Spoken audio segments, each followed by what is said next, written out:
நீ என்ன செய்கிறாய் என்பதை தெரிந்து செய், அதை விரும்பி செய். செய்வதை விரும்பி செய்தால் வெற்றி நிச்சயம். இந்த ஒரு மாதம் நீங்கள் எப்படி ரிவிஷன் பண்ண போகிறீங்களோ அதை பொறுத்து தான் உங்களோட வெற்றி நிர்ணயிக்கப்படுது. டிஎன்பிஎஸ்சி எக்ஸாம்ஸ்க்காக வந்துட்டு ஒருத்தர் 2 வருஷமாக படிச்சுட்டு இருப்பாங்க, இன்னொருத்தர் 1 வருஷமாக படிச்சுட்டு இருப்பாங்க, இன்னொருத்தர் 3 மாதம் தான் படிச்சுட்டு இருப்பாங்க. ஸோ இந்த 3 பேர்த்துக்கு இடையான வித்தியாசம் நிறையா இருக்கும். ஸோ இந்த வித்தியாசத்தை வந்துட்டு கம்மி பண்ணக்கூடியது இந்த லாஸ்ட் 1 மந்த் தான்.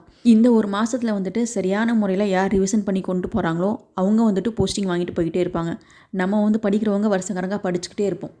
ஸோ நீங்கள் வந்துட்டு இத்தனை வருஷமாக ஹார்ட் ஒர்க் போட்டு படித்ததோட இந்த ஒரு மாதம் நீங்கள் ஸ்மார்ட் ஒர்க்கும் சேர்த்து பண்ணணும். பண்ணால் மட்டும்தான் நீங்கள் படித்ததை ஃபுல்லாக ரிவிஷன் பண்ணி பார்த்துட்டு எக்ஸாம் ஹாலுக்குள்ளே போக முடியும். ஸோ அதுக்கு நான் வந்து சில டிப்ஸ் சொல்கிறேன், இதை நீங்கள் ஃபாலோ பண்ணுங்கள். கண்டிப்பாக ரிவிஷன் பண்ண ரொம்ப யூஸ்ஃபுல்லாக இருக்கும். Hello friends, welcome to Mahi's tips. நான் உங்கள் மகி. சப்ஸ்கிரைப் பண்ணாதவங்க மறக்காமல் நம்ம சேனலை சப்ஸ்கிரைப் பண்ணிவிட்டு பார்க்க ஆரம்பிங்க. அப்போ தான் நான் போகிற யூஸ்ஃபுல்லான வீடியோஸ் வந்து உங்களுக்கு ஈஸியாக ரீச் ஆகும். 3:1 மெத்தட், 4:1 மெத்தட், 5:1 3 கேட்டகரியாக பிரித்து சொல்கிறேன். நீங்கள் வந்துட்டு ஸ்டார்டிங் ஸ்டேஜில் ஒரு 3 மாதம் நான் சும்மா படிச்சுட்டு மட்டும் தான் இருந்தேன், ரிவிஷன் பண்ணவே இல்லை அப்படிங்கிறவங்க வந்துட்டு 3:1 வருவீங்க. நான் வந்துட்டு அப்பப்போ ரிவிஷன் பண்ணுவேன் அப்படிங்கிறவங்க வந்துட்டு 4:1 கேட்டகரியில் வருவீங்க. லாஸ்ட் ஒரு கேட்டகரி, நான் வந்துட்டு படிக்கிறத டெய்லியுமே ரிவிஷன் பண்ணிடுவேன் அப்படிங்கிறவங்க 5:1 வருவீங்க. ஸோ இந்த 3ல் நீங்கள் எந்த கேட்டகரியில் வரீங்கிறத ஃபஸ்ட் வந்து சூஸ் பண்ணுங்கள். ஏன்னா உங்களுக்கு தான் தெரியும் நீங்கள் எப்படி படிச்சிருக்கீங்க அப்படின்னு. நான் இப்போ ஃபஸ்ட் சொல்ல போகிறது 3:1 கேட்டகரி. நான் வந்துட்டு ஒரு 3 மாதம் பக்கத்தில் படிச்சுக்கிட்டே தான் இருந்தேன், ரிவிஷன் பண்ணவே இல்லை. இப்போ எக்ஸாம்ஸ் 1 மந்த் தான் இருக்குது, நான் மோஸ்ட்லி வந்துட்டு சிலபஸ் டாபிக்ஸ் படித்து முடிச்சிட்டேன். நான் எப்படி ரிவிஷன் பண்ணணுன்னு கேட்டால், நீங்கள் வந்துட்டு படிக்கிறப்பே வந்துட்டு முக்கால்வாசி மறந்துருப்பீங்க. அதுதான் உண்மை, ரிவிஷன் பண்ணாமல் படித்தனால. ஸோ இப்போ நீங்கள் ரிவிஷன் பண்ண ஸ்டார்ட் பண்ணிங்கன்னா உங்களுக்கு எல்லாமே புதுசாக படிக்கிற மாதிரி இருக்கும். நீங்கள் ஸ்டார்டிங்கில் படிக்க எஃபெக்ட் போட்டிங்க பார்த்தீங்களா, அதே மாதிரி எஃபெக்ட் இப்போ நீங்கள் இந்த 1 மந்த் ஃபுல்லாக கண்டினியூ பண்ணணும். பர் டே நீங்கள் படிக்கிற டாபிக்ஸ் எல்லாம் நீங்கள் வந்துட்டு 2 டைம்ஸ் திருப்பி பார்க்கணும். ஏன்னா நீங்கள் வந்து இதுக்கு மாதிரி ரிவிஷன் வந்து ஒழுக்கமாக பண்ணலை. ஸோ இந்த வாட்டி வந்துட்டு நீங்கள் 2 டைம்ஸ் திருப்பி பார்த்தா மட்டும் தான் உங்களுக்கு மைண்டில் போய் அது ஃபிக்ஸ் ஆகும். இது 3:1க்கு.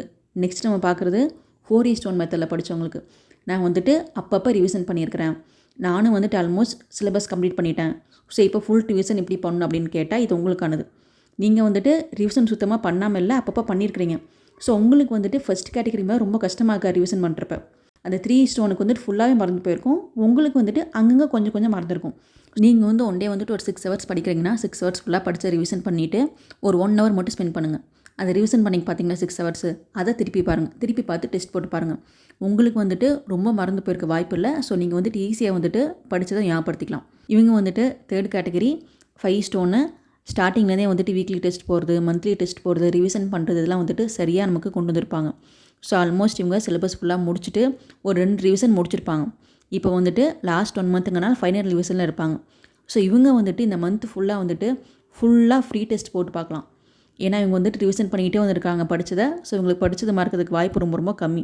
நீங்கள் விருப்பப்பட்டீங்கன்னா இன்னொரு வாட்டி ரிவிஷன் பண்ணிவிட்டு ஃபுல் டெஸ்ட் ஃபுல்லாக போடுங்க. இந்த மாதம் முழுக்க நீங்கள் ஃபுல் டெஸ்ட் போடுங்க. நான் திரும்ப உங்ககிட்ட சொல்லிக்கிறேன், நீங்கள் எத்தனை மாதமாக படிச்சிங்கிறதுல விஷயமே கிடையாது. இந்த லாஸ்ட் 1 மந்த் நம்ம எப்படி யூஸ் பண்ணுறோம் அப்படிங்கிறத பொறுத்து தான் நம்ம வந்துட்டு கட் ஆஃபை ரீச் பண்ண முடியும். நீங்கள் இதை சரியாக பயன்படுத்தலை அப்படின்னா எப்பவும் போல் 165+, 160+ அப்படியே போய் ஸ்டாப் ஆகிட வேண்டியது தான். இந்த லிஸ்ட்டில் நான் 2nd கேட்டகரியில் வருவேன். ஸோ நீங்கள் வந்துட்டு எந்த கேட்டகரியில் வரீங்கிறத மறக்காமல் கமெண்ட் பண்ணுங்கள். எனி டவுட்ஸ் இருந்தால் மறக்காமல் கேளுங்கள். தேங்க்ஸ் ஃபார் வாட்சிங்.